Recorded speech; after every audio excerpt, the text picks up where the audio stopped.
In this video, we will have a brief look at the boundary conditions with respect to magnetic field.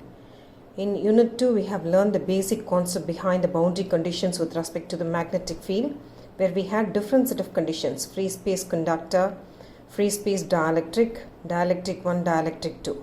But it is not the case in case of magnetic boundary conditions. Boundary conditions are defined with respect to either electric field or magnetic field. Now we are in the magnetic field analysis, so magnetic boundary conditions we are going to learn. Draw the same diagram, interface existing between medium 1 and medium 2. The boundary is also called as an interface. Already I have discussed about this in the electric field analysis. Let us choose a closed line path as well as a pillbox representation. The similar analysis. That is, I am considering the boundary condition which is existing between two different medium. The two mediums are said to be isotropic, homogeneous, linear materials. They are defined with permeabilities of mu1 and mu2 respectively. Now, the boundary conditions or the interface conditions are defined based on the analysis of the governing laws. Like, first law is Ampere's circuital law. By definition of Ampere's circuital law, we know that integral H dot dl is equal to current enclosed. By definition of surface over the magnetic field intensity, Gauss law and its magnetic field, the surface integration of B over the closed analysis is equal to 0.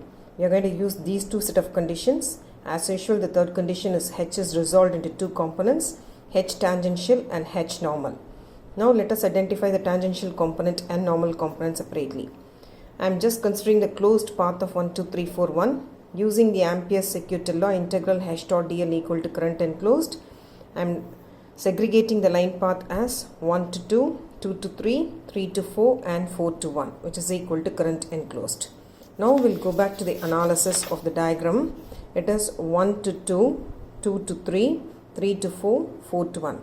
These are different mediums, so the tangential component is HT1 and HT2 respectively. You are choosing the width to be equal to del x.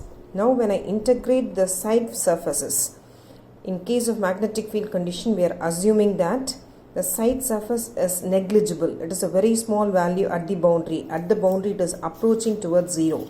So 2 to 3 and 4 to 1 are assumed to be approaching towards 0.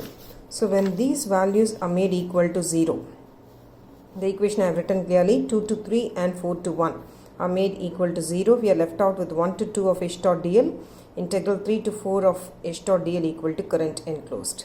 When I integrate 1 to 2 path, it is HT1 del x. As I told you already in electric field, the tangential component of this 1 to 2 is HT. It is HT1 in medium 1. The length is del x marked. So, it is defined by HT1 of del x minus HT2 of del x. It is in the opposite direction, equal to current enclosed. I can take out HT1 minus HT2 of del x equal to current enclosed, or HT1 minus HT2 is equal to current enclosed divided by del x. Let this be equal to, say, some constant of K. This is the definition. Now we know the consecutive relation B is equal to mu h. So from the consecutive relation I can write BT1 divided by mu1 minus BT2 divided by mu2 equal to current enclosed divided by del x or K. This is the definition of tangential component. Now we'll move on to the normal components. When we move on to the normal components, I am choosing the pillbox representation. Again, in the pillbox representation, you can look on to the diagram. I have different analysis of top surface, bottom surface as well as the side faces.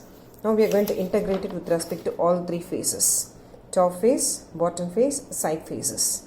As discussed earlier, the side surfaces are assumed to be negligible.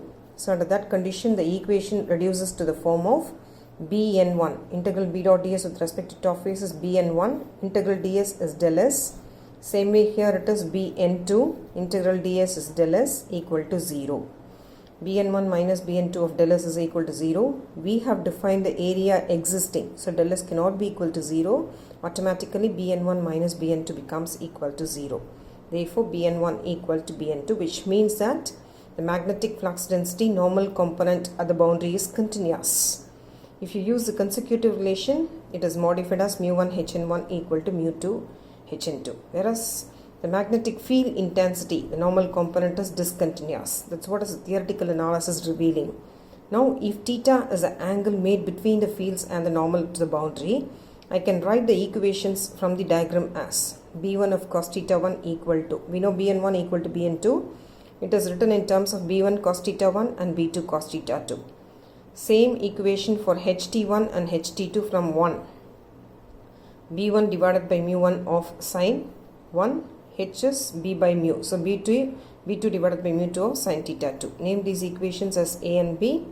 I can get the representation of tan by dividing 2 by b. So it is like terms are cancelled out. We are left out with tan theta 1 divided by mu1 equal to tan theta 2 by mu2, or the angle at the boundary is defined by tan theta 1 divided by theta 2 equal to the permeabilities between the mediums 1 and 2, mu1 divided by mu2. This gets a complete analysis of boundary conditions with respect to the magnetic field. Thank you.